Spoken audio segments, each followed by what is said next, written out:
Le fruit à combat diplomatique qui a fait Tshisekedi. Il y a un kolobaté, assainissement climat des affaires. Bah moni lelo été, lelo soko yibi mbongo à l'état, ba koti côté, ba olandela yo. Lelo ba magistrat na ba juge, ba ko ça la paix fort pour que ba rendre quand même justice aux izali ko sécuriser ba tout nyonso. Siko ba futi na douane mbongo muke, ce que ba est-ce qu'on côté ba teke ce qu'on a prix normal. Le quoi ba ning ba futi le quoi ba ning normal. Ndé siko égal à l'obité. Tout ça, c'est un espace moko.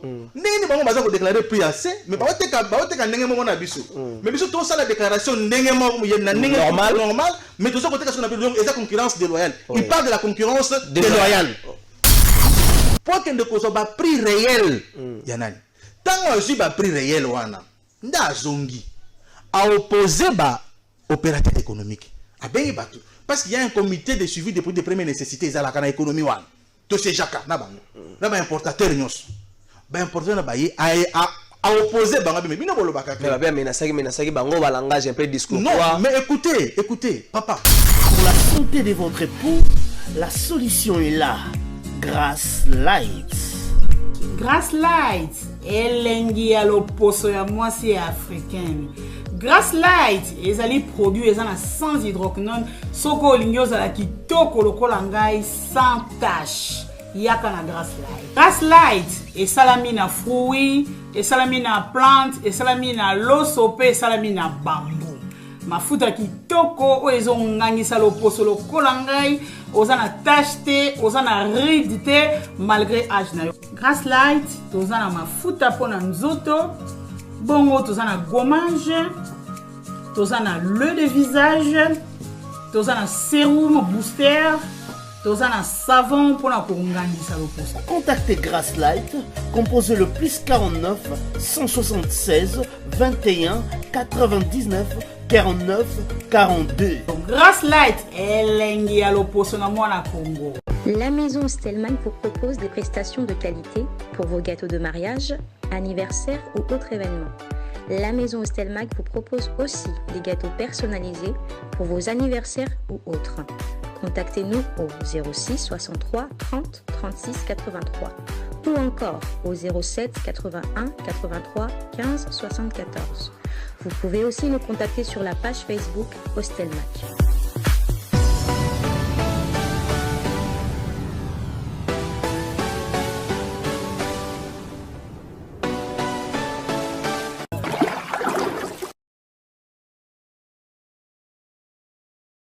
Makamba ko bouger et sili.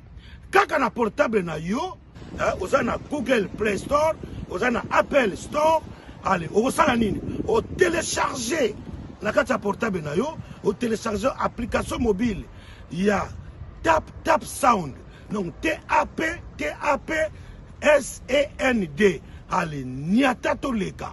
O koti ba coordonnées bancaires na yo, o tindi mongo na yo na Congo. Sans frais, bande kotala ba chance. Oh, frais d'envoi exact. Sans frais d'envoi. Bato baza na Congo, bako zwango bongo na Orange Money to bakoki ko zwango na Airtel Money bazu yango mbala moko na Congo. Saminando, talanza menenga sala. Pour vous offrir bien plus qu'un flat hôtel et faire connaître la nouvelle expérience, Orideso Commercial Kinshasa à travers l'Afrique centrale écrit une nouvelle page de notre histoire. Un service de rénovation sans équivalent, conjuguant dans une même dynamique plusieurs offres d'exception. Flat Hotel avec de chambres de luxe, supérieures et exclusives, répondant aux normes internationales, Orideso est un palace iconique. Restaurant au menu exceptionnel, mini-salle de conférence qui dévance les attentes d'une clientèle toujours exigeante. Boutique d'habillement au tempo et à la mode.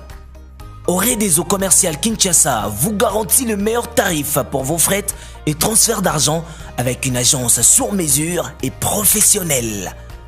Aussi, pour vos frais maritimes Paris-Kinshasa, Orideso, c'est aussi le commerce général.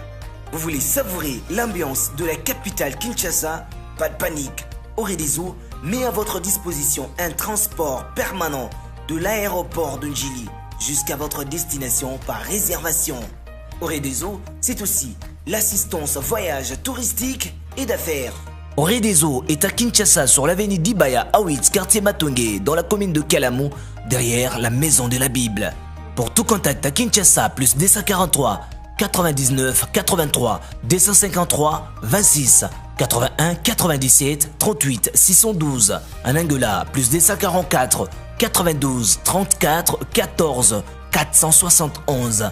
À Paris, plus 33 75 128 Merci mbote na bino nyonso ba congolais des pères et des mères, ba congolais d'un seul côté, mais bato pe bato pa RDC le quoi terre d'opportunité, mboko esika makambo na bango ekotambola to pesi bino mbote, bozali na Congo, bozali na Kinshasa, bozali na ba province nyonso République démocratique du Congo, mais aussi bozali libanda ya mboka, ba oyo bolobaka lingala, ba oyo bolobaka français, ba oyo bolobaka swahili chulu ba pe Congo, to pesi bino mbote.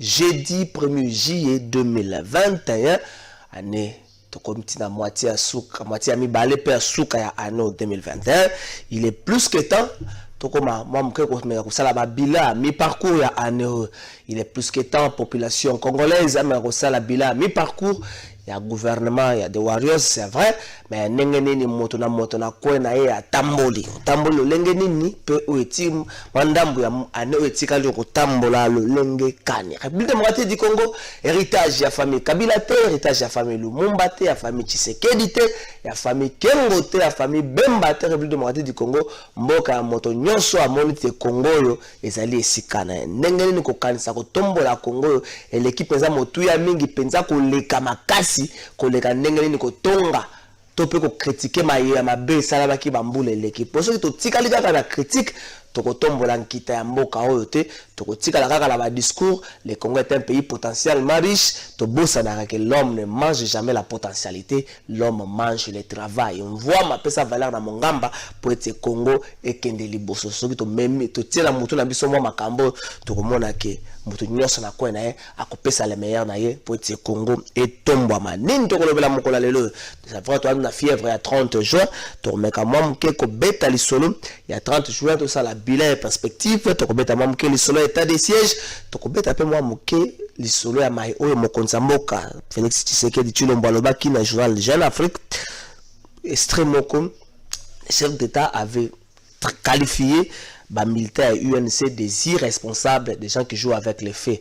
Tokanisa, tomela kolimbola. Est-ce que mokonza mboka esengeli na ye altenaka ba propos ya bongo na bato oyo franchement ko ya population bato bazalo ko la bana na kati ya ndako. Est-ce que mokonza mboka ke mingi te na maloba ya lolenge wana bandoki des irresponsables ba nyangala kata? Est-ce que zali image moko ya malamu to komeka mwa muke ko beta lisolo wana to ko vendre la pesa makasi mingi penza likambo ya ba prix ya ba bien première nécessité oh lelo combat moko efungwami bituma moko efungwami entre ministère ya économie na ngambo moko pe bato ya fake mais to moni ba paramètres belé ko bato belé ba ko kota kata likambango mais pas si penza ezali ke lisanga ba consommateur lisanga bato balia ka biloko bato na basala ka to pe batekela ka biso bazolo beloko moko te congolais na ngambo na la majeure partie de la population a observé azota la taille lokaye ba biso to ko apporter soutien na biso na côté nini na côté ya fake to pe na côté ya ministère population tika na yaka ko observer mais pourtant yende makambo bango bazo soigner pasi to bisengo nango esuka ka mingi penser pa na yawana zali makambo oyo to komeka mwa muke kosolola na émission na biso ya mokola leo kasi ya moto ko makuna mokola leo ezalaki mokolo mboka na biso bon ezwaki indépendance 61 ans après c'est vrai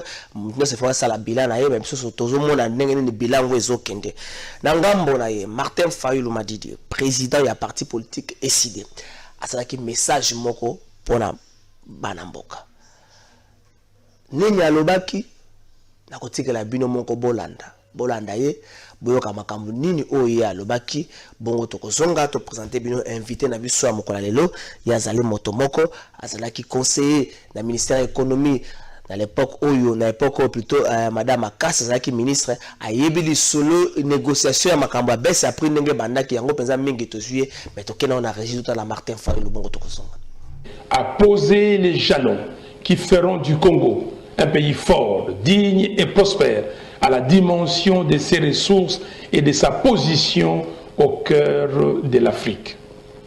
C'est ce Congo-là, rêve brisé de nos pères de l'indépendance, que nous voulons. construire dorénavant et pour lesquels nous nous battons en entretenant la flamme de la victoire allumée le 30 décembre 2018. Rien n'est plus sacré que le respect de l'expression du peuple traduite dans les urnes. L'onction qui offre la légitimité nécessaire pour conduire une action salvatrice.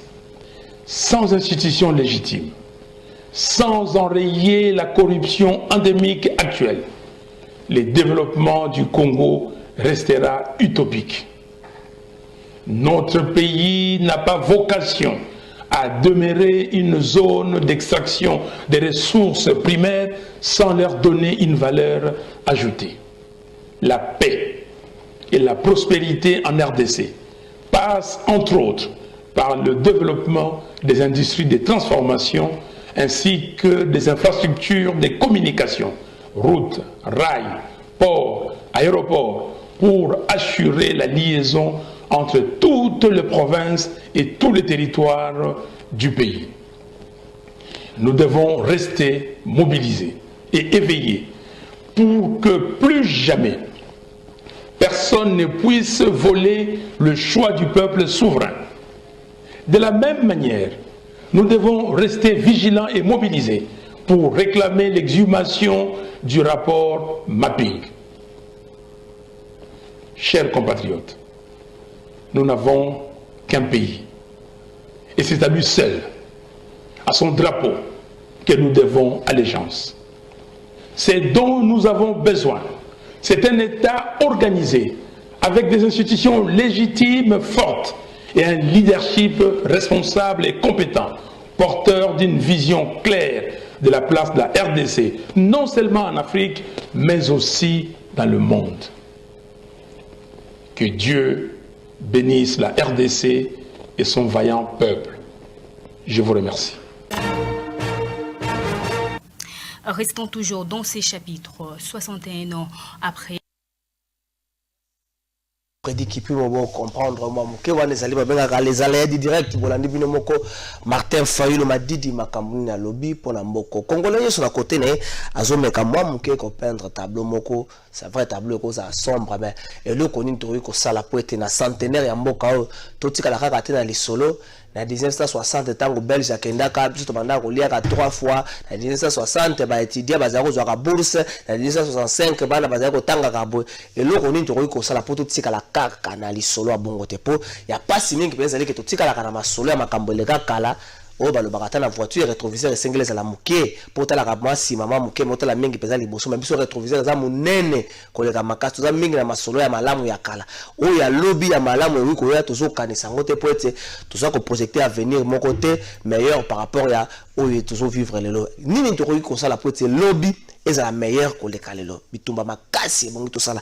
Est-ce que la classe politique actuelle eza kosunga mboka mpona kopermettre na yango ke lobby soko ozali te soki bozali te soki bazali te ke mboka ya lobby ezala meilleur koleka lelo tokotala so tobito zwaka de 1990 aujourd'hui tokomona ke to régresser mingi penza na esaleli na biso to régresser mingi penza na kibomoto tozo vivre lelo na intolérance makasi congolais lo za difficulté à supporter ndeko na congolais pour na point de vue moko contraire soki mutu azalaka mutu ya Félix Tshisekedi azo supporter mutu mususu te soki mutu azalaka mutu ya Martin Fayulu azo supporter mutu mususu te soki mutu azalaka mutu ya Kabila azo supporter mutu mususu te est-ce que tokotonga Congo ya malamu pe ya makasi na ba attitude wana na moni vraiment ezali position moko malamu te ba parti politique pe na ngambo na biso bosunga population botika la kaka te na ba débat politique pona ba intérêt na bino population pe na ngambo na bino boko ma éveillé botala eloko moko boko zana mutu bozotambolaka ne nzela moko bozomemelaka ye basake bosalaka ye nyonso ntango azwi bokonzi boyembeli nzamba poni yo osalela ye mais ntango boyembeli nzamba po ntango azokota na mosala azwi libota na ye mobimba atondisi na kati ya musala soka za ministère atondisi na kati ya cabinet soka za ba entreprise publique atondisi na kati ya cabinet bino bato boza koyemba nzamba poni botika lekaka bokuta na kana ye samedi to dimanche na occasion moko bo circonstancielle tango bozokuta ne bosale mulongo ozo lobi 2 minutes soka za mwa 2000 francs pesi 2000 francs tokotonga mboka bongo na lolenge nini président Maréchal Mobutu azaka kolobeloko moko ceux qui ont vérifié les lois makambo conseil Mobutu za koloba na ba cabinet politique na bisolo na ba cabinet ministériel plutôt ceux qui ont vérifié comment na ke ba membre ya famille ba leki ebele est-ce que ça li pour ba membre ya famille na ba sali compétent tope il faut qu'on pesa na no bokonzi na bat o baza bande kona yo pour confiance ezali ko pesa misala plutôt et ça comportement moko boy et ko tombola mboka na bisote to ko se retrouver yango mona Congo so likambo moko a détourner mais so bakangi papa bakokanga mama bakokanga bana po ete tangu papa azwaki akotisaki mama akotisaki bana soki mama nda azwaki akotisaki mobali akotisaki bana et ça système moko malamu te bongo batu oyo baza na ba papa ba bunda ki te ba kota na politique et bongo bato ba para baza ba enseignant et bongo ba bato o ba para baza ba militaire lobby na bango ezali ndenge nini est-ce que bato na bazali appeler te ko vivre na kati ya mboka na biso ezali makanisi moko malamu te to mekanano ba personnalité politique na mboka na biso to mekanano ko tombola nkita ya mboko to mekanano ko pesa image moko ya sika po image o république moderne ko to pesa lelo ezali image moko na libanda zo pesa lokumu mengi pesa te na mboka na biso mboka oyo ezali terre des opportunités ezali mboka ya avenir mais pose la mboka ya avenir ndenge singeli moto nyos na ngambo nae ameka kopesa mayele po eti Congo ebongwana to kende sous na régime to kotala élément c'est vrai les kaki lobby mais les kaki na ndenge singeli te tango baninga bazo sala ba débat na Kinshasa bat na Goma bazaye kola to mona ki gouvernement membre ya gouvernement basali presque 3 tours na Goma soko sali échantillonnage ya port na bango ko mona ngo fallait ba kendeka tour mo comme ba mema mingi pour ça membre gouvernement ba ki par exemple 8 personnes 8 membres ya gouvernement frais d'émission na charge msusu wi ko leka apport na bango kuna mais yé na billet na ya $350 a se retrouver na Goma mais soka zaki na $100 a sombi biloko à $100 akabeli bandeko pendant 3 jours avant na bango aller na bango comprendre peut passer na bango.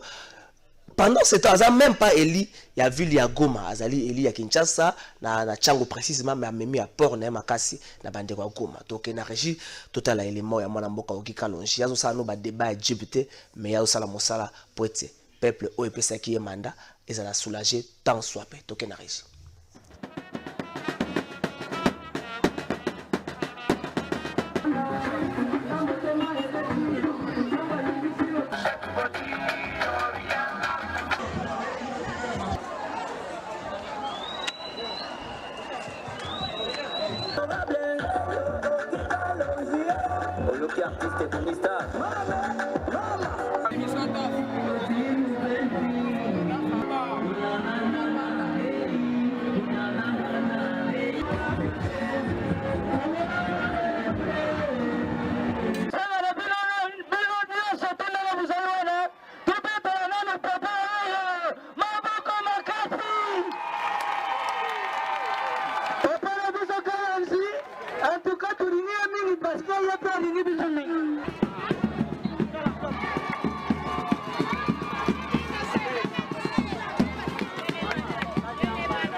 Nous merci mingi na 520 giga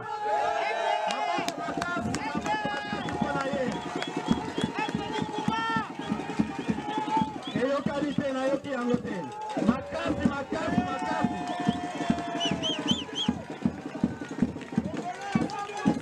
oyebi esengeli to se jeter ba fleur tango tozali na bomo iboete tango nakendaki komona président Jean-Marc na bureau na ye po nasenga ye nayebisa ye ke Kinsenso kaka te Kingabwa kaka te terre jaune pe président ayebisinga boye alobi Kalonji o surprendre ngai nazo landaka misala ozo sala ozali la vision ya Fatipe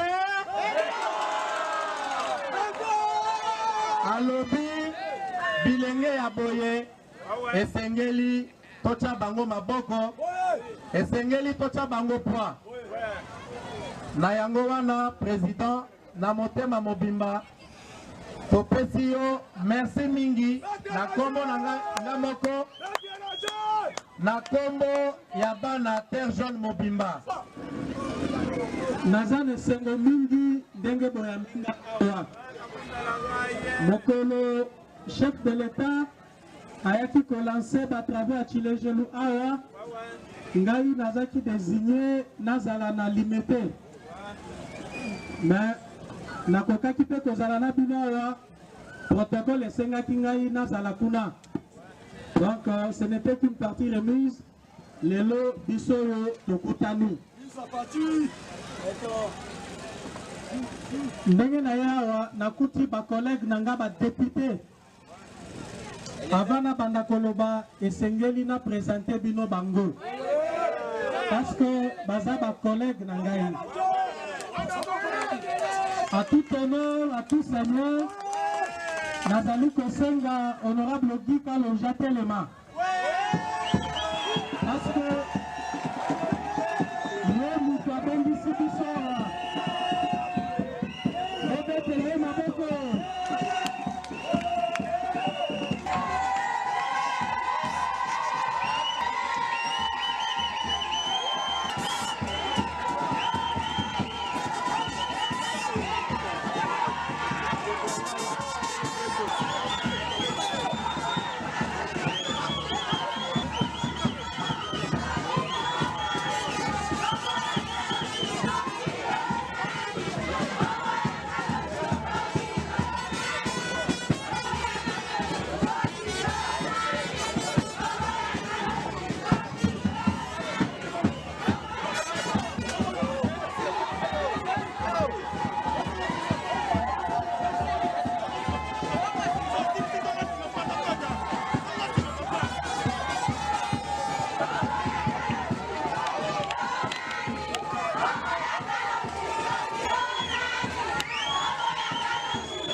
Merci. Voilà, les allez bongo honorable Guy Kalonji, condensé moko à séjour na Goma, pe inauguration à marché moko à tonga ki na ngambo ya terre jaune, na pesiba na terre jaune nyonso mbote. Polémique autour ya ba prime, ya ba conseiller ya mokonzi ya mboka. Oyo bazwa ki na niveau ya FPI. Bato betaki li solo ya 11 millions de francs congolais, 11 millions 900 000 francs congolais, et soit maki mbala mon côté. Conseiller spécial ya mokonzi mboka atalisa ki biso ete ezwa mwaki 4 fois, parce que 4 séjours, 4 voyages à niveau ya Égypte, précisément na ville ya Caire. Akendaki ye mon côté ezalaki na 3 membres ya cabinet président de la République, le conseiller David Moukeba, madame Nicole Boacha et puis le conseiller spécial le conseiller principal plutôt Marcelin Bilomba bangonde bazaki bato présidence le rôle nanga zo benga ngonde to baka football prêté moi so babi na jouer na football prêté a refuta mana club oyote et asika zali na contrat ma refuta mana club oyo sika ba prêté et c'est à ko prester donc différence c'est à moi kende wana ndenge moko pe selon conseiller Marcelin et salama ki pona bango a lobby pe que le kambango esilité po ba outi ko réussir ko zo mosolo moko pour la République démocratique du Congo plus de 400 millions de dollars oyo ko sunga biso na secteur ya développement oyo bi secteur développement ya République démocratique du Congo yangonde moboko ya makambo ya lobaki esali tolé plutôt makambo ndenge bimaki avant esalaki tolé batuna so lobaki na ndenge na bango on a essayé de faire ndenge na biso mwa mke okuta na to salaki je vois que loyo bolandaki mais loyo na ko revenir na makambo oya limbolaki et pourquoi kombo na ye aussi longtemps bato bazalaki misato na liste wana mais kombo na ye nde sengeleza ya mutu aliboso bato mususu wana kombo na bango zobeta mpeza te bazopesa pe ba explication te mais pourquoi ya Marcelin Bilomba esengeleza la kombo ya liboso dete Freddy Kipi parti ya liboso ya mawana yoki sabana mboka yango bana mboka bayoka balobaka la répétition est la meilleure de la science yango nde to sala so to lekisi yango susu to ko permettre seka ba polémique ezaki mwa Mikel Kambango esila une fois pour toutes c'est parti na niveau riche si mingi ndeko trésor na occasion opesinga na pesa réplique na actualité oyo eza koleka moni kombo na ngai ezaka fonds de commerce soko tangi yango nde intéressé bao bakolingaka ko ternir image ya bato. Comment ça se fait que baza kotanga kambo na ngai na likambo etali voyage moko na Égypte mais naza konimola yo ko pesa na information na baimboka o bakolanda biso na état na moke ezali kaka 11 millions 900 wana te Django 4 fois parce que nakenda mbalamine na Égypte na FPI. Pourquoi avec FPI? C'est là où l'information va tout bazanga na côté. Programme moko mokonza mboka asala yali programme présidentiel de lutte contre la pauvreté et la réduction des inégalités sociales. Et salamaka na Mavale na Kimwenza. Et tant que mokonzi a lancé le Kowana, Chukoyo véhicule oyo mokonzi a utilisé pour na eloko de sanama a utilisé véhicule à développement FPI. C'est comme ça que FPI a sali au babengaka commission mixte. Na kata commission mixte wana, on a battu ya FPI, on a battu ya présidence na zanga mokote. To la limi satu. Mais na kotanga ba mosusu te parce que na ko se défendre pour nangai bango bazante mais to ali ba misatu. Curieusement, on parle de moi mais baza obo sana keto zaki misatu. Et puis na ministère de l'industrie. C'est comme ça que tout ça là voyage. Nous en tant que des consultants, la présidence c'est un programme présidentiel et puis bah, tu as le ministère de l'industrie et comme je disais véhicule pour la tambu sa programme wana et ali FPI. Tokenda en Égypte, muta supporta kamakambo c'est FPI parce que ce programme leadership nango c'est le directeur général il y a FPI le DG Kitebi. Yende mutu azali leader na kati ya lokomana pour to négocier na ba égyptien. To négocier na ba égyptien to sali et lokomoko ya motuya parce que tu levé 411 millions de dollars américains pour les grands travaux dans l'espace Grand Kassai. Et l'idée, on a dupliquer dans la zone Moussousou, le Grand Équateur, le Grand Nord, la partie aussi Est, il y a Mboka. C'est comme ça que tu as bandaki projet dans Grand Kassai, les 4 projets, c'est ça qui explique que c'est FPI qui a payé les frais d'émission, 11 millions de francs congolais. 11 millions de dollars américains. Mais c'était 11 millions 900 000 francs congolais, l'équivalent plus ou moins de 5 500 dollars américains. Pendant que séjour il y a une semaine à 10 jours en Égypte. C'est ça qui explique que Mbongwana, traçabilité ali, na sinaki chien qui n'a pas mbong en francs, on a changé par dollar et puis on a voyagé pendant qu'elle est en Égypte. En quoi est-ce que on peut dire les loquets Naïbi Mbongo. Parce que le président, c'est ça qui sont affrontés. Ce n'était pas un programme Oyo, président, c'est leadership, pour implémenter Yango. Mais il y a un consultant, délégué à la présidence, et c'est FPI qui a pris en charge tous les membres et le comité.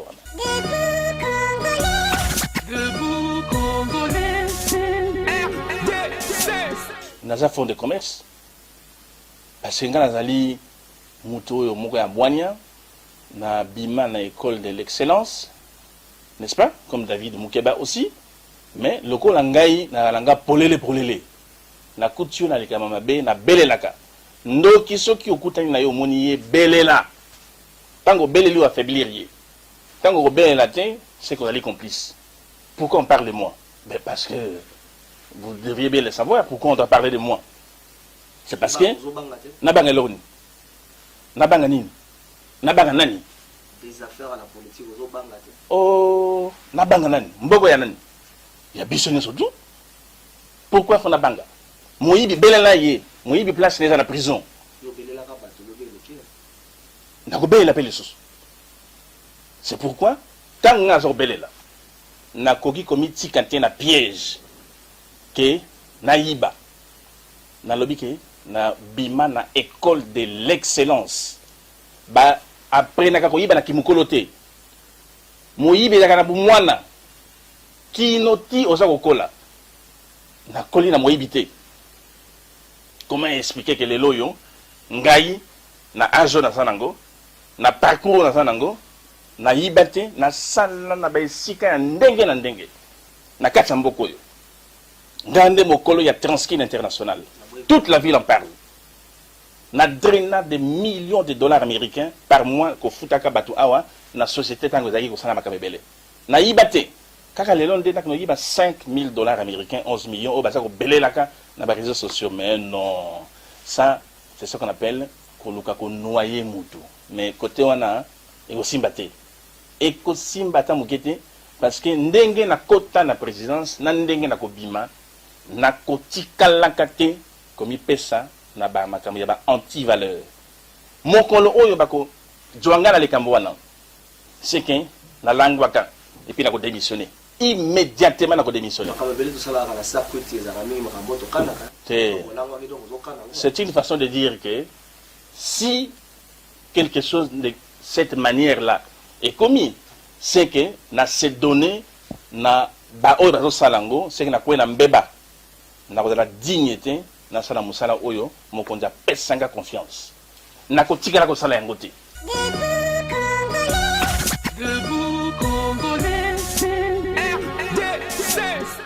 Boyambo kena pesa yano na motuno ya kitoko tuningai na lina silisa na conclure na oya liboso na oya liboso ya li important koyeba boyeke FPI eza ko salaka mosala ya monene inaza ko féliciter en tout cas mosala oyo ngai na témoin pendant 1 an to accompagner ki bango avec les DG na ba négociation pendant ko lever ba mbongo wana.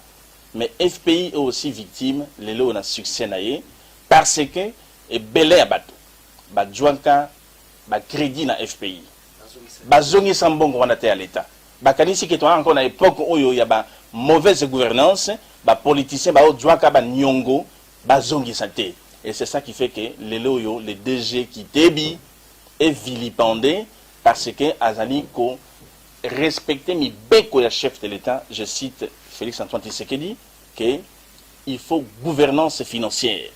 Ba oyo bazong saka ba nyongote ba botoli bango ba ndako na bango, ils deviennent fous. Alors maintenant ils en veulent au DG Patrice Kitebi, c'est ça la vérité. Ils en veulent au DG alors que en réalité il ne fait que son travail. Merci, je crois que mutu nyonso ndako ako sala commentaire na ye, ngala osala commentaire na place na binote mutu nyonso ayo ko sala commentaire na ye. Ngai na suki na mituna commentaire eza ya bino. L'obéz avec le 30 juin, Congolais nous soyez bien go. Le 30 juin, tobito za horizon centenaire. Na occasion wana. Lisolango tango bandaki na Kinshasa ba muso balobaki te. Omoni Kinshasa ba annonce za kama makasi et puis ko sila lokola molinga ndenge ba lobi boye. Des Allemands investir en RDC to monana noté na Congo to luki ligablo ba Allemand monana raté. Ezama pasi ba Allemand ba ya awa. Montango pe 25 milliards, et ça moi belé, bah ça 25 milliards, bah c'est un intérêt RDC tient l'autre côté, ça moi belé, ton limité, ah bah tu vas ton galera ya sikana Congo, chemin de fer à sikana Congo, et ça les solo, bah kenana bango. Moi je me rappelle, consacré une mission moko au mois de décembre de l'année passée na plateau. Awa pour na kobeta les solo ya Congo Railway Development. On rappelle quelque part dans un moment de doute dans le bas qui les soleils bétamé dans un banc à t'espérer pas qu'on retourne à Rangaï les soleils bandits ou au kawapi mais avant la loba dans un épisode bandit on y so parce que ma casse dans nzoto bateau parce que ma casse dans nzoto mais magali bende parce que on a quartier oui un jour robot tambouma les le na Congo Railway Development li bende ne robot tambouma pour lui qu'on a la cantonnier lui qu'on a la tété bateau benga tété tout travaux. Officiellement, Congo Railway a inauguré ki ba bureau na ye mokolo ya lobby le 30 juin awa na Kinshasa, précisément na Gombe na boulevard du 30 juin. Elingi ko lakisa nini? Elingi ko lakisa ete mosala ya Congo Railway e bandi. François Liboso ba ko salela. Banana. Donc toujours Kinshasa, Matadi, Banana. François Liboso ba ko salela. Lobby tango ba inauguré ki ba bureau na bango d'une manière officielle. représentant moko ya ministre ya portefeuille azalaki wana, représentant moko ya mokonzi mboka azalaki wana, ba officiel bazalaki mo ebele, musala ebandi. Donc lisolo oyo etikali kaka likambo etikali kaka lisolo te. Enfin Congo Railway musala ebandi na kotika bino botala moi extrait nango pour comprendre que ndenge to yokaka yango ezali kaka likambo lisolo te. Tango yango ko salema nazo yebisa bino au-delà ya rail oyo bango bazo sala bakotonga ba cité ya sika, bakotonga ba hôpitaux, bakotonga ba école oyo ko permettre à ce que ba agent na bango pe bakosala bako engager pe bana mboka ebele. Ezali investissement moko monene depuis 1960 ti lelo oyo ezali investissement moko monene, investissement ya ba paya ya motako oyo ya 25 milliards. Soko vérifier na histoire bon au moins que Gilbert Mila de sanga le contraire. Maintenant na moni investissement beaucoup ya 25 milliards te ya ba paya total yango to comprendre ni elekaki mokola lobby na tikeli bino mais bobongisa déjà ba CV na bino, ba ingénieur bobongisa ba CV na bino, ba infirmier bobongisa ba CV na bino, mais batu ope nzoto makasi kaka bazo biso na CV comme expérience professionnelle nini ou comme formation nini. Mais non, tant ba ko talora na nzoto ba muto ko tombola kama bende facilement bobongisa pe ba CV na bino. C'est parti.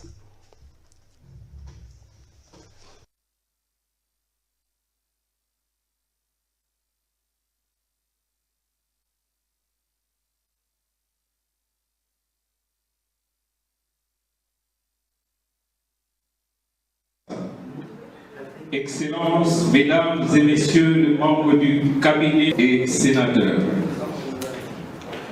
Messieurs le représentant de Son Excellence, Madame la Ministre d'État, Ministre du Portefeuille, Honorable Président de l'Assemblée provinciale de Kinshasa, Excellences, Mesdames et Messieurs les membres du cabinet du chef de l'État, Messieurs les administrateurs, distingués invités, nous vous remercions d'avoir répondu à notre invitation pour participer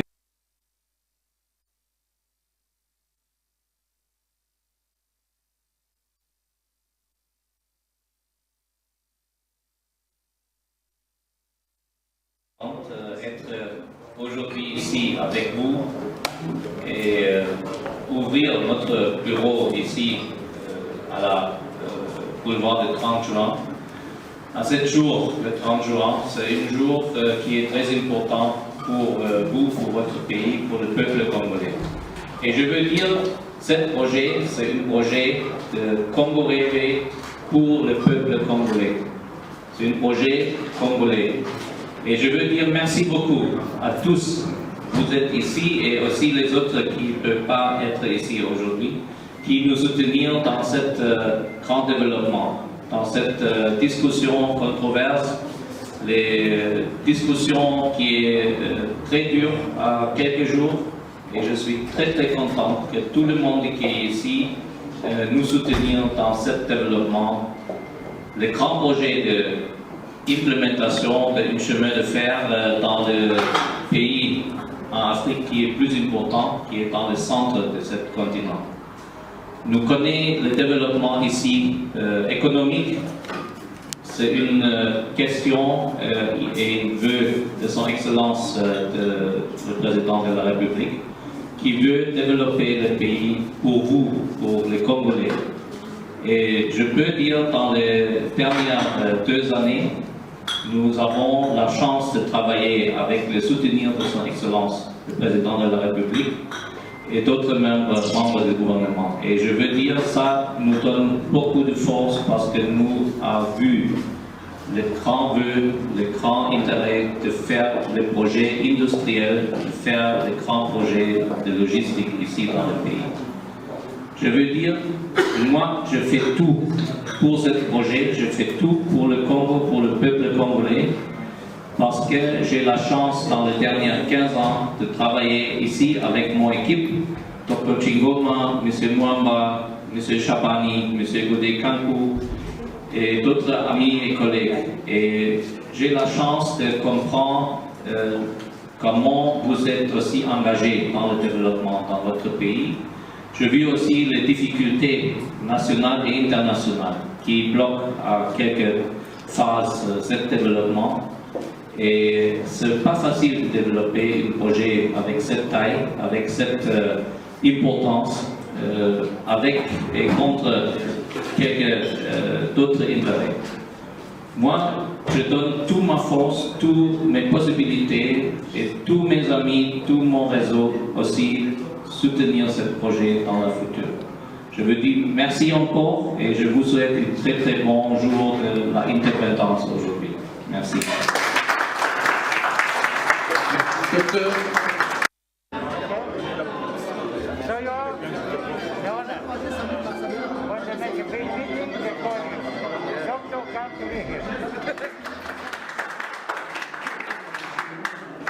Mesdames, Mesdemoiselles et Messieurs, à vos titres et qualités, et au nom de Son Excellence Madame la Ministre d'État, je déclare ouvert le bureau de Congo sur le boulevard du 30 juin.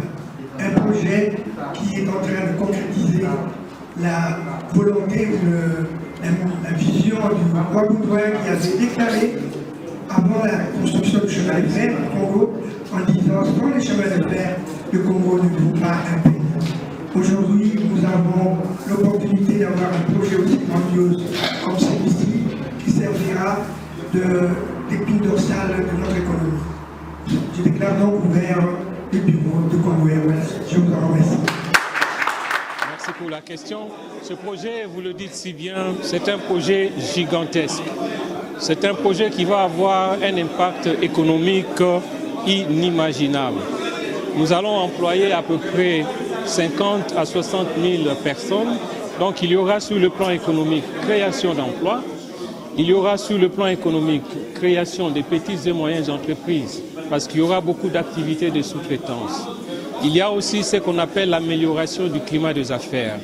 Le fait que les investisseurs étrangers vont investir de milliards de dollars ici dans notre pays fera que les autres investisseurs soient motivés à venir investir.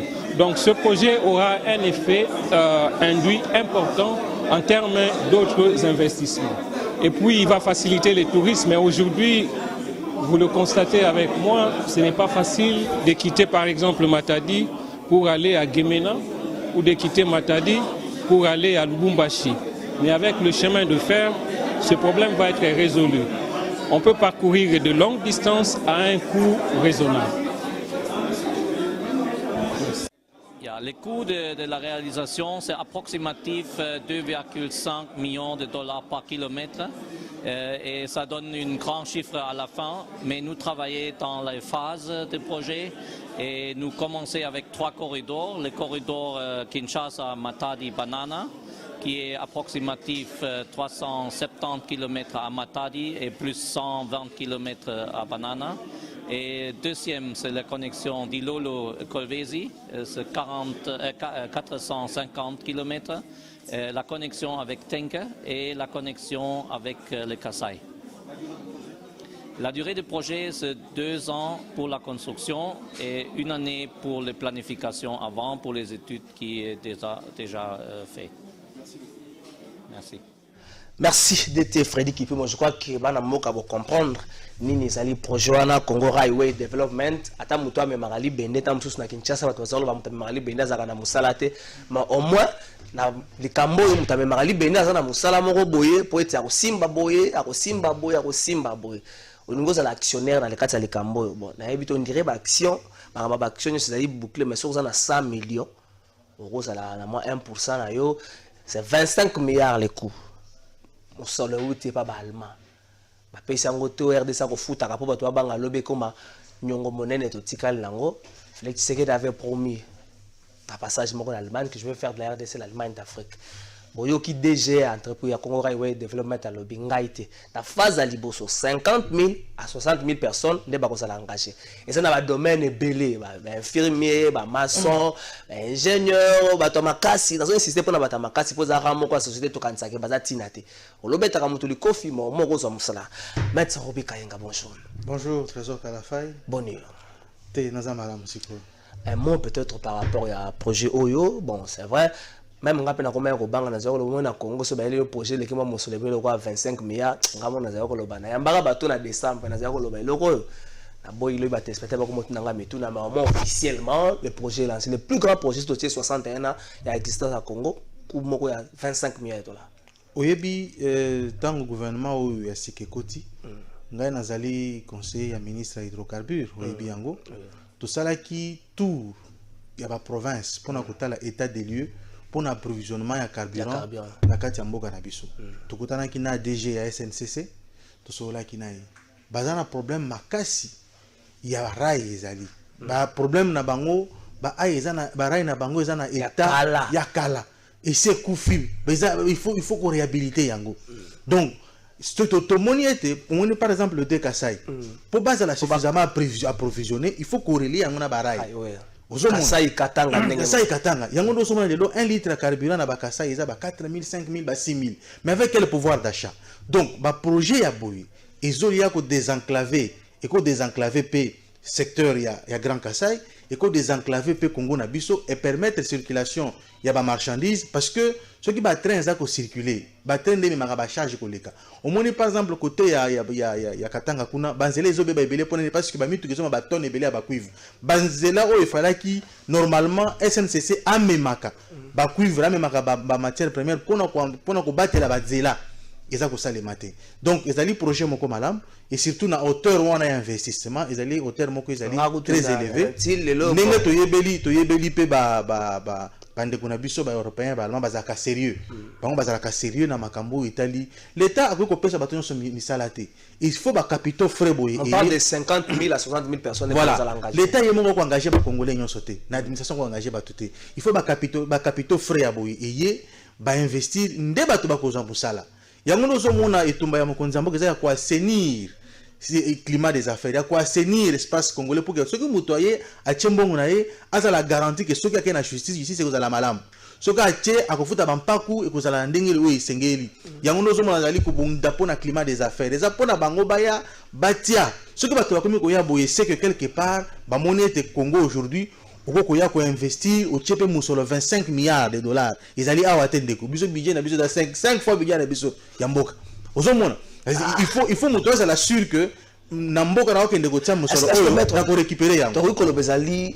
le fruit ya combat diplomatique ya Félix Tshisekedi yango na za kolobate assainissement climat des affaires ba moni lelo ete lelo soko yibi mbongo ya l'état ba ko ti côté ba kolandela yo lelo oyo ba magistrat na ba juge ba ko sala paix fort pour que ba rendre quand même justice oyo ezali ko sécuriser bato nyonso oyo muto ayebi ke soki na keli boso ya justice pour que les alaki ndenge nini soki muto ayebo il faut basenga nanu basenga ye nanu 10% soki ayebo il faut ba isono na compte mo yo basenga 2 milliards pour nanu uchana na compte mo boye et puis bato musoso ba bango il faut na comme actionnaire au PC le côté wena 0,9 ba pesa pourcentage na kati ya elo kwango ezo ka bo mboka yango mais lelo on ndenge ba yeboye bayebi que bakosala musala na bango ekozala te makambo no chano 10% na compte mo na Chine na Dubai sana boyete yango nezali ko makambo nyonso wana ezali assainissement et climat des affaires pour nous permettre ba investisseurs ba ya ndenge baza ko yabo pourquoi bino bato oyo boza ko accompagner chef de l'état bozo communiquer pas à ceux na ba projet lokola oyo projet oyo peut-être ba congolais ba bandi ko apprendre en décembre 2020 mais ce que lobby na zo occasion ko tuna balmana ça fait quand bozali ah non. Bon, les solos en 2011 pour la première fois. En 2011, bakutana na makambo, bakutana na ngo. Ba yeko zonga siko, mais tant on peut bailler awa pour na balami balé année passée, ba oumela kia.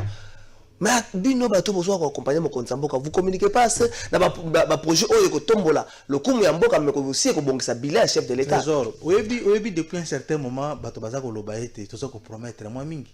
Et bongi to tika pe musale et le banane.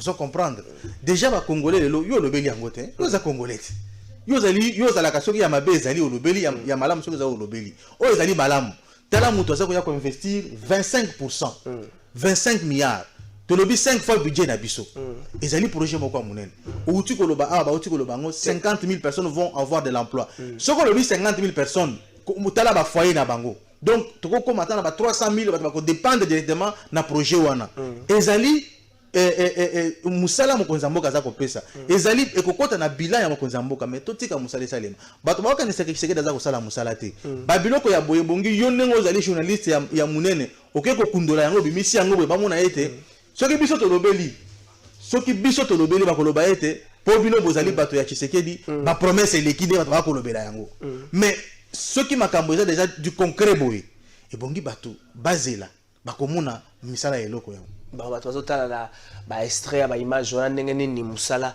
ekobanda kosalama il faut na yebisa na bakongole ke baétude esi ebandaki na se oyo ezalaki fale koluka no bureau moko oyo basani me baétude esi ebandaki bato bakolosa étude na ngambo ya grand kantaka basi bakendaki awa nzela na biso ya Kinshasa ti banana bandeko basi babandaki mais nga zo marteler mingi beza pona bandeko makasi maître bike bato azaka sportif makasi na nzoto formation scientifique moi mukete bandeko ba négliger bango mingi mais c'est quand même une occasion pona bango oyebi mboka na biso ezaka na posa bato nyonso bato wana oza koloba wana bezali ba catégorie faut pas tout négliger babenga ngo la main d'œuvre manutentionnaire donc il faut bato wana bazala main d'œuvre ni faut ezala pona ko accompagner musala trésor yo musana eza kolata cravate ko ya kolobela mboka kolobela ndenge oza koloba boye mais mutu musupe musana epesa ya zara marteau ko beta to ko tombola biloko mususu ko kende ko déposer donc mutu nyonso azana espace na kati ya mboka na biso donc bato wana oza koloba eza catégorie faut pas tout négliger parce que yo trésor okosala musala wana te so ba pesi yango okokate mais mutu mususu soki ba pesi yango akosala yango donc ezali eloko moko eza kopesa toutes les catégories musala kaka bango te biso pe to kozala ba intellectuel ba kozala ba tangi pe mo classe mo ba médecin bazali ba ingénieur bazali ba loba kosala ba école ba kosala biloko ebele tout ça et donc ba biloko nyoso na ekosenga bato mususu pe baza pe mo matangi mo classe mo ebele bazala pe wana basala musala donc ekozala quand même un projet oyo et qu'on permettre ba congolais nyoso ba se retrouver. Je fais ma part na quinquennat liboso Félix Tshisekedi ngana sali part na ngana kende okundo la projet oyo merci na ya Gilbert Biladi merci na président Chabani Rekong ngana kende okundo la projet bango basunga na kota en contact na bato na koti en contact na bato na memi yango bana mboka CV na yo bongisa ko banga te na zamuta makasi te kiriki invité na yo bongisa po muta makasi pe anesika na maître Robeka yango zali conseiller na ministère hydrocarbures mozaki pe aussi conseiller na ministère ya économie na gouvernement ilunga ilunkamba bayambo toko makuna bilani no sana 61 na oyo to lekisi indépendance oyebi ndeko bilan ezali mitigeux mais ngai na lingaka mingi bato balobelaka discours ya roi Baudouin te ngai na lingaka mingi kotanga discours ya roi Baudouin oyo les 30 juin 1960 roi Baudouin alobaki makambo mususu ya motuya mais batu bakipaka makambo wana te roi Baudouin akebisaki biso likolo ya tribalisme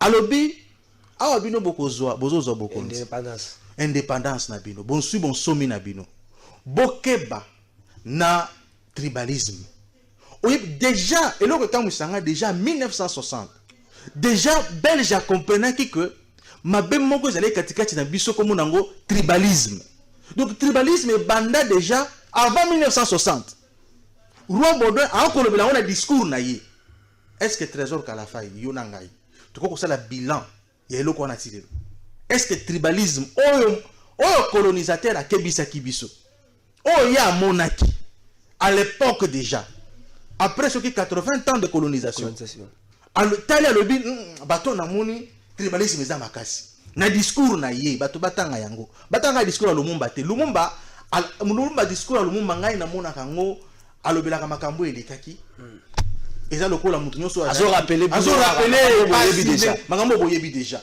pasi tonyo kwa mi indépendance ezali cadeau te to sali bozali boye mais roi Baudouin lokola mokambi oya yebaki biso oya kambaki biso atala lobi bino boza na problème ya tribalisme bokeba soki bokebi te bingumba mususu oyo eza nzinga ekomona tribalisme wana ekokota po fragiliser bino oza ko comprendre siko tosala no bilan na likambo oyo itali tribalisme est-ce que tribalisme lelo eza ya kosila na mboka na biso donc c'est ça le problème trésor donc pendant tant que tokoloba awa tribalisme eza kosila te soko tali ba tendance ya ba province mususu baza naissance même ya ba parti politique pe ya déjà sur ça fruit ya tribalisme ibongi total la ka discours à Lumumba te le 30 juin discours ya papa na biso koko na biso Kasavu Bute ba patriarche na biso na te total la paix discours ya muto ya kambaki biso alobeli makambo itali agriculture alobeli unité na discours na ye alobaki bozala ba moko alobaki yango na discours na est-ce que tozali ba moko okomona likambo eza koleka na est eza likambo ya bitumba lelo yo communauté yo ba terroriste ba komi kuna mais okomona Martin Fayulu awa koloba ke non nani basali état de siège pour ne empêcher bato ba s'exprimer tango ba ko boma kuna non Tshisekedi osala le côté gouvernement osala le côté aza ko sala le côté aza complice en vue état de siège alors bon to ndela makambo to ke ko découvrir que no ba militaire baza nombre ba loba kité to toujours ko sala musala yemoko ko vanda kuna te au lieu que Martin Fayulu oya soka aza congolais ya solo nenge roi boda singa biso unité akwa ko loba te oyo ezali makambo politique te yemoko asala na koma kuna akena no kuna totala mais akenda mbalebele akenda malaboni akenda mkoloni mbalebele na campagne akendaki après campagne après campagne akendaki bozo avant na bango te mais après campagne pas kendaki akendaki oui après campagne zaki mais lelo ya ko kende pe état de siège za ko eloko za ko lobela zanini unité wana ibongo ezala autour des valeurs républicaines. C'est-à-dire qu'il y a des choses qui doivent nous mettre tous d'accord. Mais ça biloko oyo ebongi division ezalate. OK. Neti bato ba ko kufa kuna na est. Mokonza mboka za ko bunda pour que azamuto akoza limiter. Mais Martin Fayulu akoza na voie de sortie. Et si ngata c'est la campagne, toi zo yango akomisango sujet ya campagne. Est-ce que le chef de l'État ne paye pas maramnyo so azali ko sala tango azaki na opposition? C'est est-ce que azaki na ba solution ou peut-être a proposé à mettre en musique lelo mais tango azaki na opposition nullement Félix Tshisekedi a proposé des solutions à Joseph Kabila. Non, au moins Joseph Kabila était déjà dans les légitimités. Mais il a eu 2 mandats officiels dans la légalité, dans la légitimité. Il y a eu mandat on a nengé les gars qui te les. Donc le mandat sur la reconnaître. Trésor qu'à la faille aux qui déjà. Hein? Babette le solo Mobutu Musoko Bunga mais Mamba Kabila té quand même. Donc au ebine Mamba les kaki. Kabila a pas ma légitimité. Et puis des deux, bato ba lo bela tu sais qui dit na Kagame et tout ça. Non, Kabila yaki na Kagame na mboko. Ba ngona mbanga na Kagame. Ba ngona bana ba Rwandais ao. Moi on sait les confiance ezate.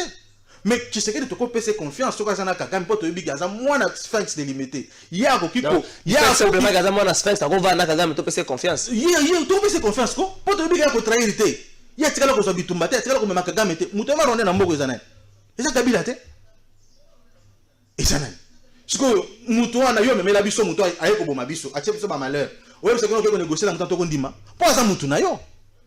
Donc, ebongi c'est que disco le azali tierce personne na ba conflit wana na ba rébellion wana ya za na quantité to ko pese facilement confiance parce que to yebi que yé azali mwana nani yé akondi mate congolais akufa parce que yé azali congolais ya makila ayebi passe ya congolais yango to ko pese confiance attaque sur na Kagame biso to za te to yebi que non maria ko sur na Kagame wana e ko za la pona bola ma congolais ko za pona maba congolais te mais muto azaki moninga Kagame o même Kagame ao o asala ki ke Kagame aboma biso to pese confiance ta.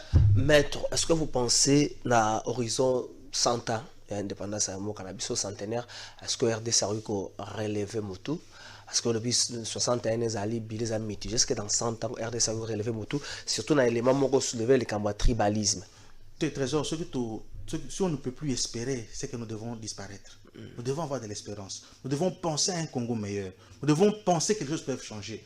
Et aujourd'hui, de Konangai, bato yo bakolo ba ndenge bazako lo ba meki sekela zako bunda po acha mboka on orbite moko boyi o ko permettre mboka tambula oyebi lo kezo boma mboka na bisa corruption mais lelo asali yango cheval de bataille na ye lelo oyo biso za toza pemena ba ministre oyebi ministre po asimba lelo mbongo na caisse l'état za ko réfléchir 2 fois il faut ça vraiment mbongo oyo pena ye fois zoa biso na conseiller financier mo makasi ça passe te ndeko na mbongo l'état bali a monter. Non à l'État, il a été un montage financier. Yo connaissez mon la IGF plus de 40 ans d'exercice comme expert comptable. Yo connaissez nani. Ngana salana IGF, moi je travaille avec lui. Je le connais très bien. Donc ayebi musala il est d'abord expert comptable. Bah tu vas nous aider le dossier à 12 millions, il y a ministère, il y a rétro commission à pétrolier, bon IGF jusque là. A peu ça mongongo té, na éviter ce qui a vala langue na dossier. Omoni babilo ko wana. Tu es en face de moto pour expliquer au makambo wana. Vous comprendre. Biso tokuti tant to commune na ministère de l'économie nationale. Tokuti créance à pétrolier na 200 millions de dollars. Et là qui 300 millions. Na 300 millions wana ba pétrolier ba menacer ko kende ba gréver ba ko fournir carburant. Tu sais que il y a 5 lignes de crédit moko na ra banque ne 100 millions bimaki o ya famille avec dossier à 15 millions. Tant que biso to na mama Akasia na économie to kuti nyongo ya 200 millions. Trésor tokoti ba discussion na ba pétrolier totali na ba mbongo bango baza ko senga wana totali ba rubrique moko boye makambo eza clarté totali ba ba paiement moko ba compensation moko boye basi ba mais baza ko lobela yango te to bandi ba discussion na bango to lungwe de 200 millions à 136 millions de dollars bato baye baka yango te soki mama akasa 64 millions to lungoli 64 millions soki mama akasa azaki na posa misola mbongo angati ka mbongo wana bapesa pe na 64 millions na bapesa ta mwa 10 millions na ye ngai na jaki parmi bato ba négocier ki ba dossier wana to ke tina 136 millions to na 136 millions to yokani ebi bon bango bandimi to signer mikanda ba PV balobi mekasi bo futa biso mama ministre akomeli mo uninga na ye ya ministre ya finance abi non tala bato yo ndenge ba créance na bango ezalaki tala makambo ndenge na bundi tala na longoli ba mbongo etikali to futa bango quand même quelque chose pour que bango peut pas suivre parce que eza ba nyongo to l'état za na bango vis-à-vis na bango nde ministre la finance a 5 va futa bango 80 millions de dollars yebisa ngai ba futi bango ba biloko so ezoleka ba mbongo ezala na maboko te oyebi yango eleka na nzela ba banque ministère de l'économie a intervenir au niveau dès que comme le ministère de la finance ministère de la finance a traité le dossier a tenu la banque centrale a ordonné le paiement quand on a rétro commission ça là qui ministre a 5 va foutre rétro commission quand on lettre à ministre ou a 5 ministre de la finance a foutre balobi les rétro commission obi que tout ça va congolais tout tanga ka ba mikanda tout ça ko tanga mikanda te ministre de la ministre de la finance a bi fouta bango parce que ngai na certifié créance wana na reconnaître créance wana et il y a 200 millions to discuter bango na 136 millions na lungoli ceux qui 60 millions de dollars pour na nini na sali toilettage mais régime akala bango doit certifier que 200 millions 300 millions na mais tant que tu habite beaucoup de coûts financiers beaucoup de bilo beaucoup to discuter na bango to trouver compromis to laisser bango oh il faut lungwa oh il faut bandini to signer ba PV on les amis bon alors balobi bon ce que yo lungoli so bambongo nyonso belé futa biso kasi nda commune moninga ya finance habita là 12 millions na rétro commission tous les arana ngoli kambaliso oh mais yebisanga nanu eza wapi oya 15 millions bato bandima te 15 millions bima lettre pesa la ya répartition ezalaki oyebi biso kutu ba membre ya commission bozo le côté tout ça le côté parce que comité de suivi des produits pétroliers tout ces jaka kuna en principe comme mbongo il fallait que zongela ndé commission même pas ministre la plaidé pour nabino bande ko baga na comité de suivi bazo le côté non to zaki na ba prime na biso même soki 12 millions batama quelque part bobi misango bo kanisa la pe ba 12 millions soki na biso ki e batama quelque part ba kanisa la commission na commission to mona yango te maître Robi Kayenga makasi pe na ozela yo zana le kambo tali prix ozaki na ministère économie ozala moi problème na ministère économie auquel na ministère donc côté makambo zolo bana ba pétrolier ba ozala moi maîtrise nango démarche oya ba prix e bandi moi muke kala c'est vrai le londe bimi na miso bato surtout aujourd'hui mukanda correspondance égale ezola ki sakebo bandaki démarche wana depuis l'année passée ngana tambola kana ministre une fois zako tala kosa constat ya ba prix na ba marché je me rappelle l'année passée mais lelo oyo presque une semaine après gouvernement a lobby dans ce conseil des ministres baisse à prix fait à lobby mais conséquence nango ba pratically statique libuma batu nzale zona moningate est-ce que gouvernement ça qui cosmétique te fallait ka loba to aloba parce que fait que c'est référé qui notamment dans l'article 6 et là pourtant organisation makambwana soko tel babi mutako fixer prix ali importateur mais soki a fixé à comme mango na ministère aux na charge économie ya mboka pour ata la soka buki mobe côté. Mais est-ce que le ministre économique qui vite en besoin bien dans la négociation à niveau ni? Merci beaucoup, Trésor Kalafay. Nalingi vraiment ezali batuba yokamela makambo na koloba awasika. Biso tango tokomi na ministère économie nationale, tokuti rapport oyo baza ko benga rapport MENA. Rapport MENA matata po muto dirigeant taka rapport wana. Na à l'époque, na ministre de l'économie à l'époque, Nemoyato. Il y a le rapport MENA. Et ça qui rapport MENA. Na rapport MENA, bataille là qui pour nani ni bilo que ça côté kama surtout ba produits importés où il y a ba vivre frais, et ça côté kama cher na Congo. J'ai travaillé dans cette commission là. OK. Bataille li rapport wana, rapport MENA et constaté que il y avait quelque chose qu'on appelait commerce triangulaire. C'est-à-dire que au lieu na ya ko soma bilo directement et pas Trésor Kalafay, n'a qu'utilisé Gilbert Biladi par exemple. Gilbert Biladi azam mutunanga mais na comme agent et pas na yo. Donc biloko ya resombe pas na yo ayo côté kelanga. Nzoka yo muto bimisimbo. Nous bimisimbo. On se comprendre.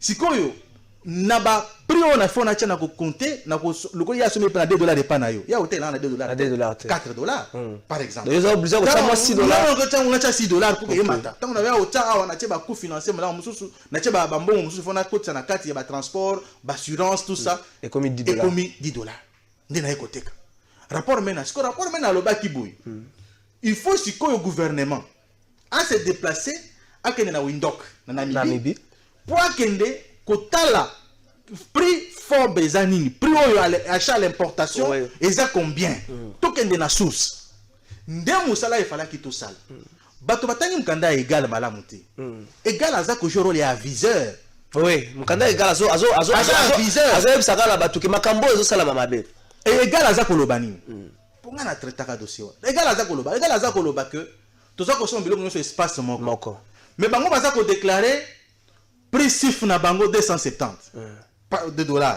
alors que en principe ce que ça na $270 il y a prix au bango baza ko déclarer il fallait que carton comme na batera on a prix boy mais lui même aza ko yebisa bino te na prix nini oya somba kana mukanda wa il fallait que ce prix sif na ye to prix fob na ye eza combien azo pointer ya baninga donc aza viseur mais aza quand même na ba passer mon caché nini aza siko bango bato na aza ko yebisa wana ba bato o fait aza ko défendre wana bango baza ko soma na prix wana te prix fob na bango eza likolo siko baza ko minorer yango po bafuta mbongo muke na douane ozomona siko bafuti na douane mbongo muke soki bayesko bani koteka bateki siko na prix normal lokola baninga bafuti lokola baninga nde sikoyo égal alobi te toso biso na espace moko ndenge bango baza ko déclarer prix assez mais baoteka ndenge moko na biso mais biso tosala déclaration ndenge moko na ndenge normal mais tozo koteka siko na prix donc eza concurrence déloyale il parle de la concurrence déloyale c'est différent na makambo to na makamba prix siko gouvernement oyo yeko ya na sima na biso ministre akena Windhoek donc a exécuté au rapport mena isengaki oyo sukaki biso balaki tokende maintenant makambo ya gouvernement ministre oyo asika yeko ya eloko ya sanini akena na Windhoek na Namibie pour kende kozo ba prix réel ya nani tango azwi ba prix réel wana nda zongi a opposé ba opérateur économique abengi bato parce qu'il y a un comité de suivi des produits de première nécessité za la kana économie wana to c'est jaka na bango na ba importateur nyos ba importateur na ba ye a opposé bango mais bino bolo bakaka mais menasaki bango ba langage un peu discours non mais écoutez papa population ça comme on a pas ça ko kemba OK yo ça ko déclarer ça ba fausse déclaration ozo ko sombe loko na 270 on le bakeno ozo ya oteke la congolais on oteke la congolais na $10 oteke na $20 parce que bato balo fixer prix la loi dit quoi ozo fixer prix mais il y a un contrôle a posteriori et puis ba élément pour fixer prix ba inventaire ngote ils ont connu ce qu'on importer marchandise taux d'intérêt ebani ba ebiso par exemple le taux d'intérêt dépasse à 25%.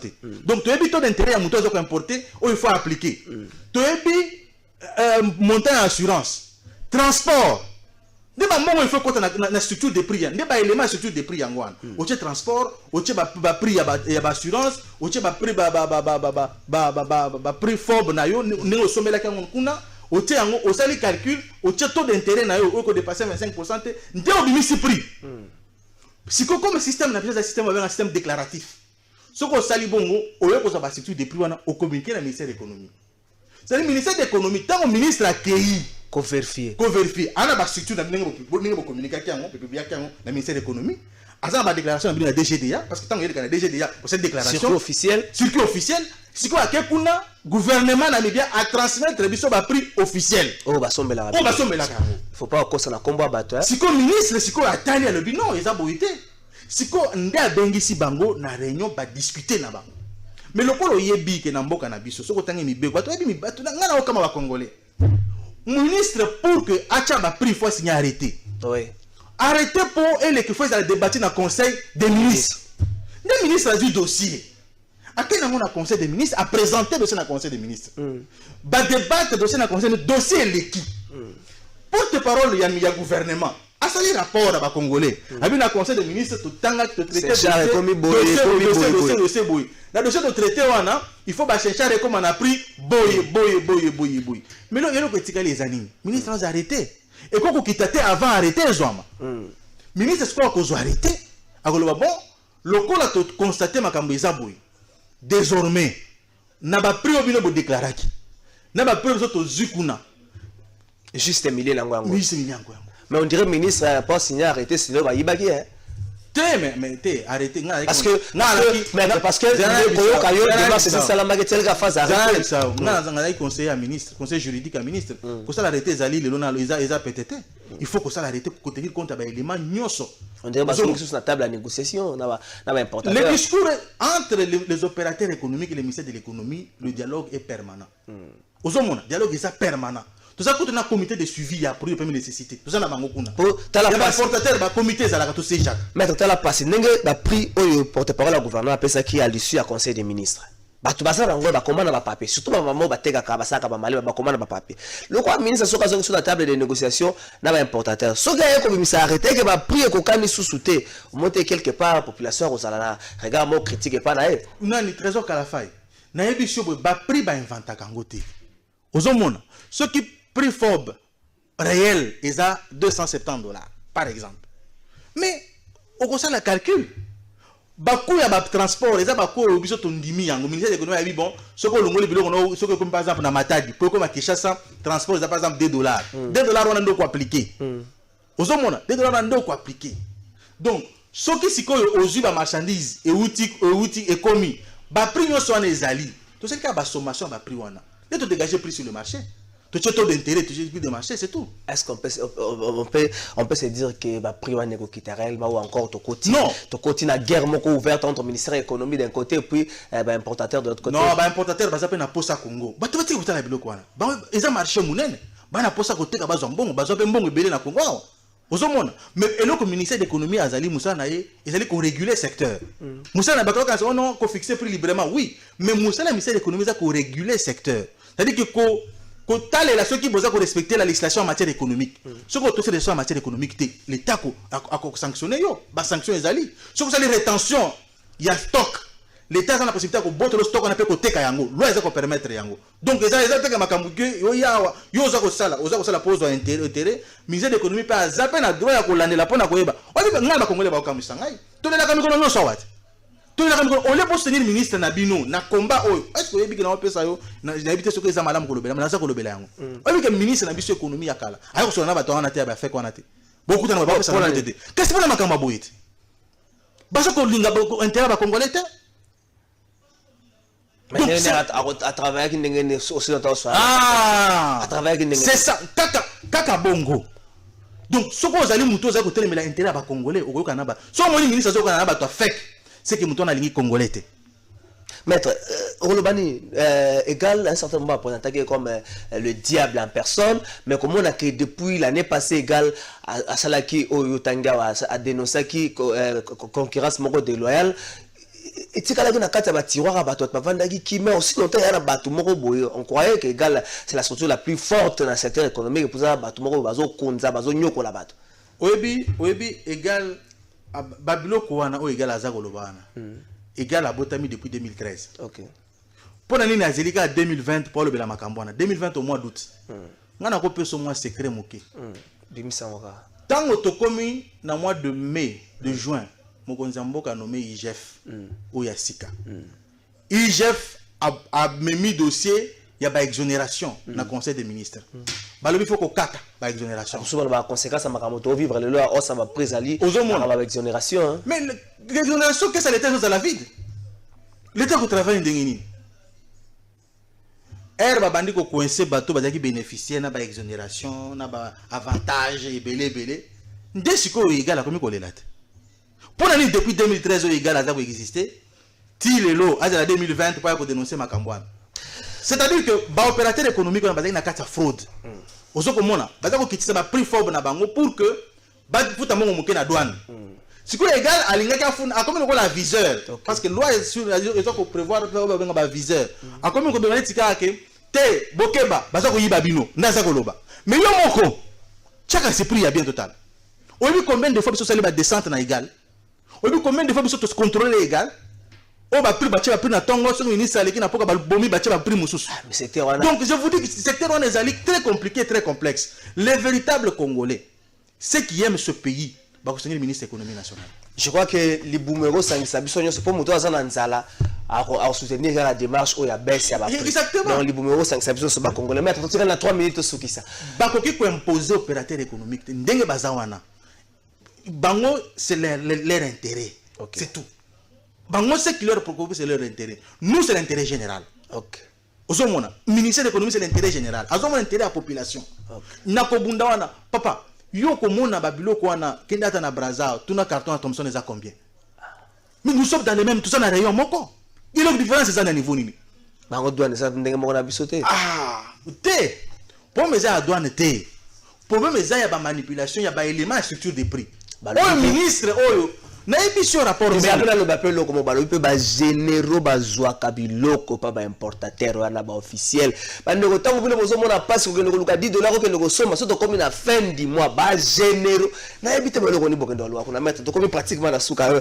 mettre tango mokonza mboka azo na ba terme le rôle des irresponsables pour na ba allié na ya UNC bazo sakana na moto ba terme le rôle ba ndoki ba terme le rôle ba nyangala kata quelque part mokonzi ezo za nini kanda topé komona ke Congo za na kati ya libulu makasi batu musu basakanaka te mais lorsque batu baza ko yebisa mokonza mboka a interférer na justice ils ont responsabilité le temps moto za ko yebisa mokonza mboka a interférer na justice oyebi dossier ya Vital Kamerhe nalinga ko se prononcer mingi te na dossier wana parce que nandimaka toujours que Kamerhe azali allié na biso pe azamutu oyo asefasa au profit ya mokonzi na ngai ozo comprendre mais problème oyo batu ebele balobelaka ngote nga nazali avocat lorsque Kamerhe aza ko autoriser paiement contrat ezati procédure d'urgence non procédure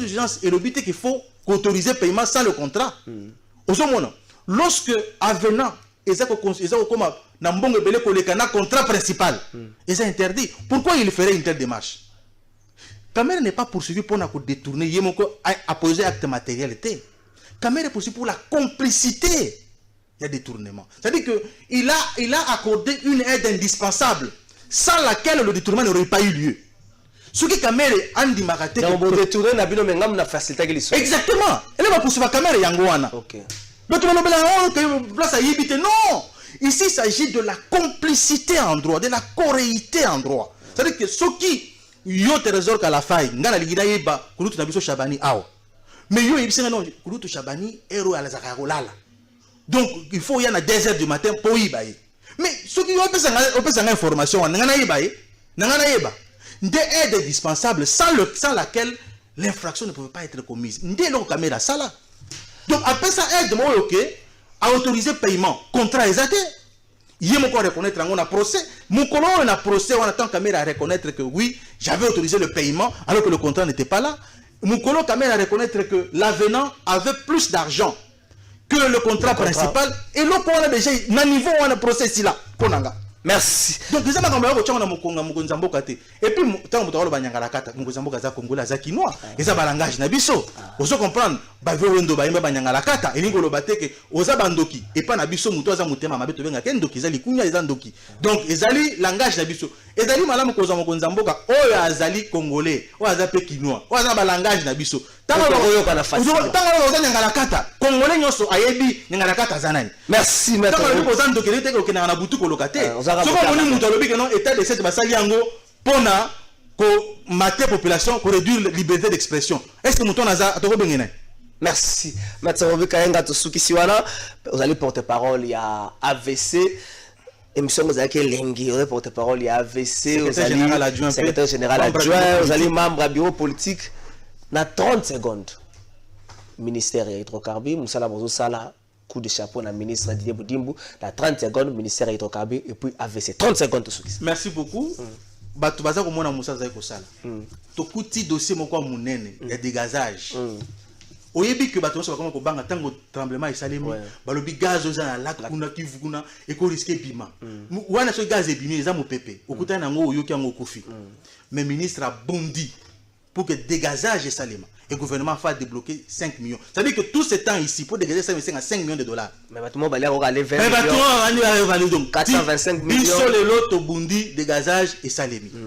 Les lots Oyo, ministre a beau renouveler le bloc pétrolier à Dan Gletler. Bâtiment va le belangote. pression nini tozwi te. Mais ministre à hydrocarbures à lobby niet. Ba bloc na yo au sali le côté ba pêche ba bloc na yo au sali le côté loi ezali ko pesa biso autorisation ya ko boya ko renouveler ba permis na yo to renouveler yango te. Donc le lo ba bloc wana e quoi na patrimoine ya l'état congolais. Donc à la mingi te to procès na ba appel d'offre ba bloc pétrolier. Donc ba to ba ya ba ko investir na mboka to kende. Musala zo sala makitoko. AVC ezali parti na bino. Boya bo adhérer na AVC bokota. Po tozali na vision moko claire pour na mboka na biso. Pe tozali kosunga mokonzi mboka a accomplir mission na biso lokola partie AVC. Merci maître Roby Kayenga, Josephat Mwanza depuis Massina. Bonjour, où se trouve les sièges de la société Congo Railway Development? Ezali na boulevard du 30 juin na Bossani numéro précisément. Ezali en diagonale il y a ambassade ya Cameroun, Mosikate na arrêt babengaka Batete là. Donc ceux qui ont outil vers gare centrale au leki immeuble intelligent na Royal ozo poussa na mamuke bâtiment moko ça la kana bano bakazaka didi qui donc kangami presque il y a bâtiment jaune et kangami presque na bâtiment wana bazo tonga sika Congo Rail Development ezali wana na bâtiment wana na 3e niveau. Donc vraiment sur le boulevard du 30 juin. Merci na bande ko nyoso bolanda biso, merci na Yagi Lukoki, merci na DT Freddy Kipimo, Patrick Kitoko, merci na Naomi Mbia, Gilbert Biladi, les maestros tokutani mokolo alobi.